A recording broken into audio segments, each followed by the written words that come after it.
네, 오늘 5월 4일입니다. 목요일입니다. 새벽 예배 나오신 우리 성도님들을 환영합니다. 우리 말씀 나누기 전에 공동기도 제목으로 기도하는 시간 갖도록 하겠습니다. 기도하시겠습니다.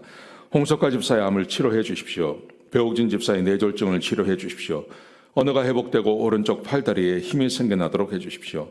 곽한나 집사를 치료해 주십시오. 권하자 집사가 다시 걷도록 해 주십시오. 이승학 성도의 뇌종양 치료가 잘 되게 해 주십시오. 권현민 형제를 치료해 주십시오.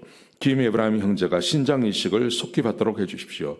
김시희 집사가 걷도록 해 주십시오. 김수진 집사의 항암 치료가 잘 되게 해 주십시오.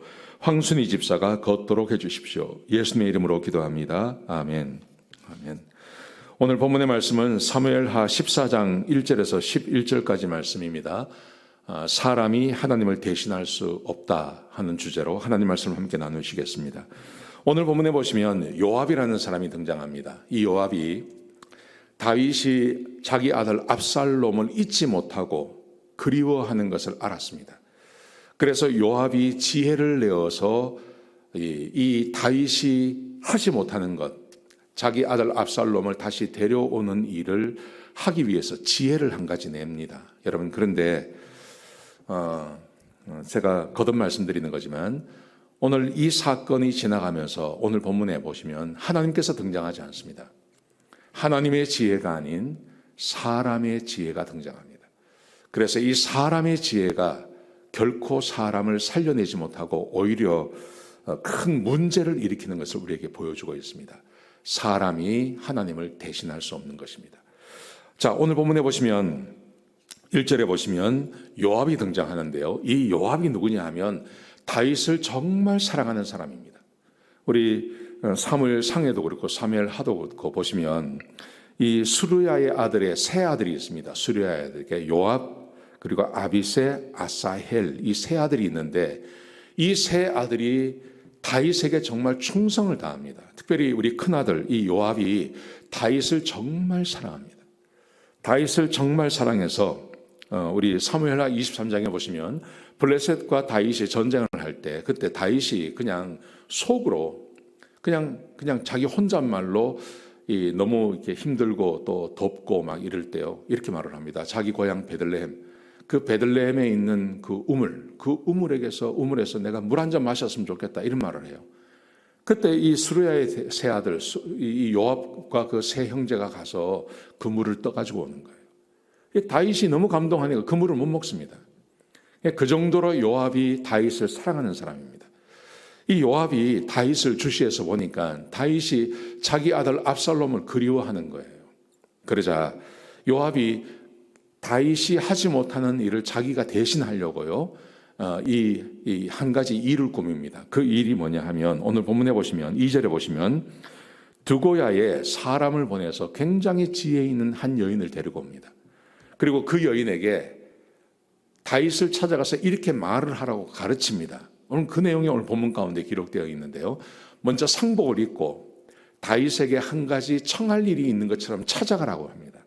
그래서 다윗과 이 여인이 대화를 하는 겁니다. 그런데 이 여인의 말은 자기 실제 사건이 아니라 이 요압이 가르쳐준 말이었습니다. 이렇게 말을 합니다. 자기에게 두 아들이 있었는데 두 아들이 들에 나가서 일을 하다가 큰아들이 작은아들을 죽였습니다.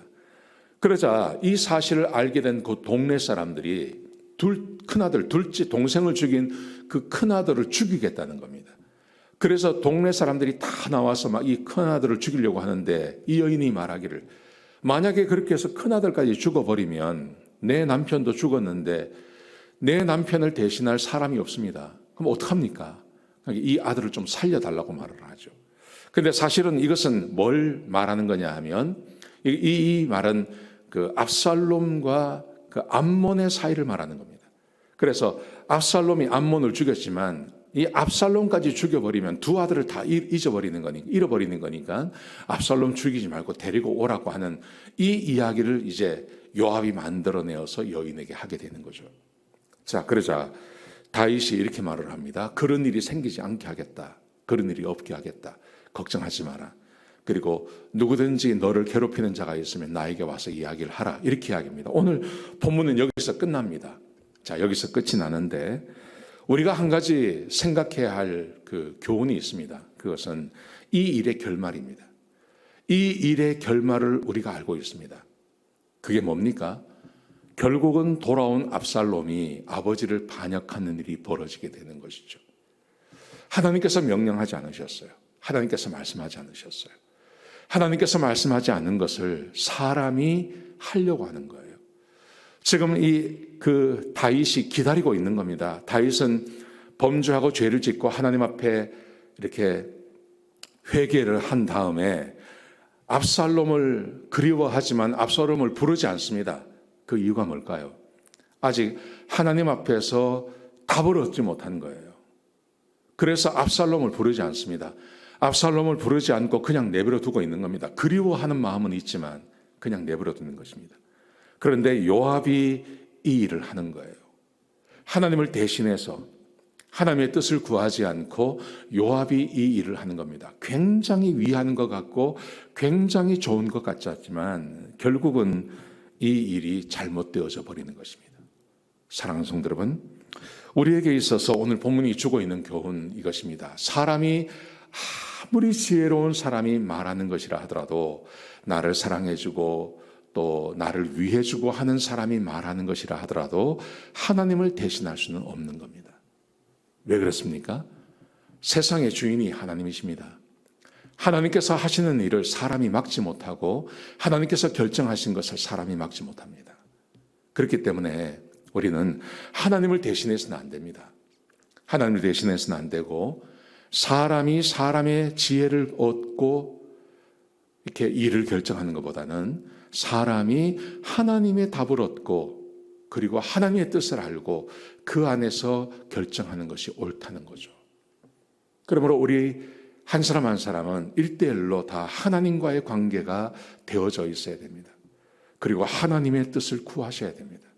그리고 하나님의 뜻대로 순종하셔야 됩니다.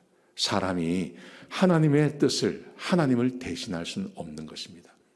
여러분, 그러므로 우리는 날마다 하나님 앞에 나가서 하나님의 말씀을 듣고 하나님께 기도하고 하나님의 뜻을 아는 그것이 우리에게 필요한 줄로 믿습니다. 오늘 이 말씀 꼭 기억하셨으면 좋겠습니다. 기도하시겠습니다.